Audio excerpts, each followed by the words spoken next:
আপোনাৰ নিজৰ প্ৰেমক লৈ যিমানে গৌৰৱ নকৰক কিয়, যাক আপুনি আপোনাৰ মোবাইলৰ পাছৱৰ্ড ৰাখি থৈছে ন, এদিন নহয় এদিন সেই প্ৰিয় ব্যক্তিজনৰ ব্লক লিষ্টত আপুনি সোমাব।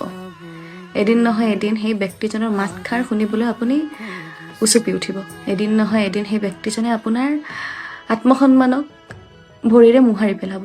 এদিন নহয় এদিন সেই ব্যক্তিজনৰ বাবে আপুনি নিজৰ পৰিয়ালৰ আগতো লাজ পাবলগীয়া হ'ব। যাৰ কথা হয়তো আপোনাৰ পৰিয়ালত সকলোৱে গম পাইছিল, আপোনাৰ প্ৰেমৰ হয়তো গুণগান সকলোৱে কৰিছিল, আপোনাৰ প্ৰেম প্ৰচাৰিত আছিল, কিন্তু তেওঁ এদিন এনেকুৱা এটা অৱস্থাত আপোনাক এৰি থৈ যাব য'ৰ পৰা আপুনি হয়তো ঘূৰি আহিবও নোৱাৰিব আৰু তেওঁক পাহৰিবও নোৱাৰিব। তেওঁৰ বাবে অপেক্ষাত ৰৈ ৰৈ যে কিমান ৰাতি কটালোঁ, কিন্তু তেওঁ জানো উভতি আহিল?